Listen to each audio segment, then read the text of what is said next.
अच्छा, तो मोटिवेशन को आप साइकोलॉजिकल लेंस से आपको देखना पड़ेगा। देखें, हमारे जहन में जो है एक सेंटर है, जिसे बोलते हैं रिवॉर्ड सेंटर। ठीक है, तो रिवॉर्ड सेंटर जो है वो तब एक्टिवेट होता है जब आप किसी चीज़ को एंजॉय करते हैं, तो वो रिवॉर्ड सेंटर आपका एक्टिवेट होता है और एक केमिकल है जिसे हम डोपामाइन बोलते हैं, वो आपका जो है वो रिलीज़ होता है। ठीक है, तो ये तभी होगा जब आप जहनी तौर पे बिल्कुल फिट और रिलैक्स रहेंगे।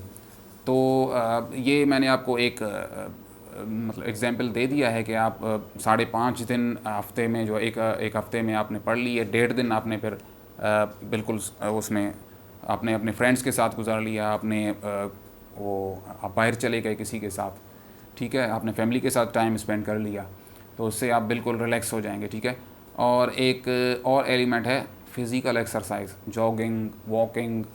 जॉगिंग हो गया, वॉकिंग, या आप योगा आपने कर लिया, तो ये इसको आप रूटीन बना लें। आप देखें आपका जो वो जो जहन है ना आपका, बिल्कुल एक आप नोटिस करेंगे कि जब आप एक्सरसाइज आपने शुरू किया तो आपके जहन में एक शार्पनेस जो है ना वो आ गई, आपके आइडियाज़ क्लियर होते जाएंगे, मोटिवेशन बिल्डअप आपकी होती जाएगी, और आपको कम एफर्ट करते हुए जो है आप प्रिपरेशन को कवर करते जाएंगे।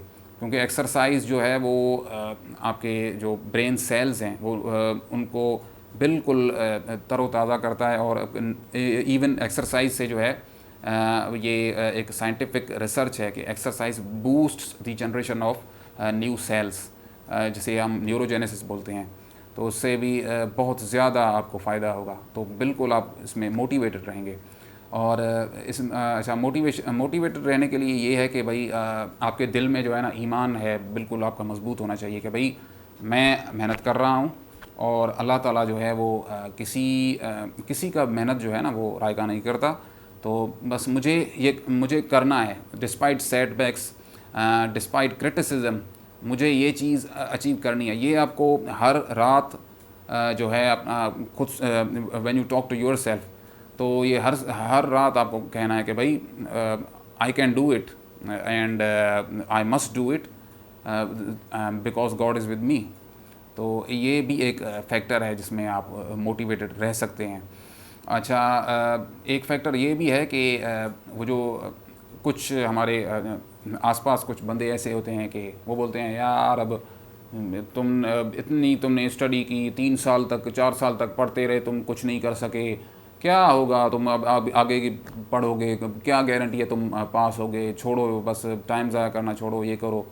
तो इस किस्म के जो लोग हैं ना उससे आप थोड़ा साइड रहें बिल्कुल। देखें, मैं 2014 में मैंने प्रिपरेशन स्टार्ट की थी, तो 2024 में जाके अभी मैं DSP एलोकेट हुआ हूँ। तो इट इज़ मतलब ये 10 साल का जो ड्यूरेशन है ना, ये बहुत ज़्यादा एक ड्यूरेशन है। तो अगर मैं कर सकता हूँ, अगर अल्लाह ताला मेरी मदद कर रहे हैं, तो इसमें कोई शक नहीं है कि वो आपकी भी मदद करेगा, providing you are working hard, providing you have consistency, providing you have persistence, and providing you have a strong faith in what he has decided for you.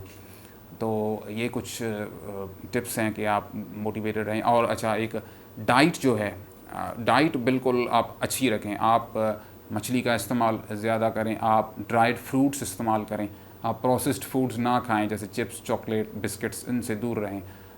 वो जो शुगर है, ठीक है, एडिड शुगर, उससे आप बिल्कुल दूर रहें। चाय में भी अगर आप इस्तेमाल करते हैं, क्योंकि ये बिल्कुल साइंटिफिकली प्रूवन है कि ये जो एडिड शुगर है, it basically triggers brain fog. Brain fog means आपकी जो थिंकिंग है वो बिल्कुल क्लियर नहीं होती। तो ये डाइट का भी एक ज़बरदस्त फैक्टर है। आप मछली खाएँ, आप सब्ज़ी खाएँ, आप फ्रूट्स खाएँ, आप ड्राई फ्रूट्स का इस्तेमाल करें। आप देखें आपकी मेमोरी भी शार्प होती जाएगी, आप बिल्कुल मोटिवेटेड भी रहेंगे, जहनी तौर पे आप बिल्कुल रिलैक्स्ड भी रहेंगे, आप स्ट्रेस को अच्छी तरीके से डील कर पाएंगे। तो ये कुछ टिप्स थी मोटिवेटेड रहने के लिए।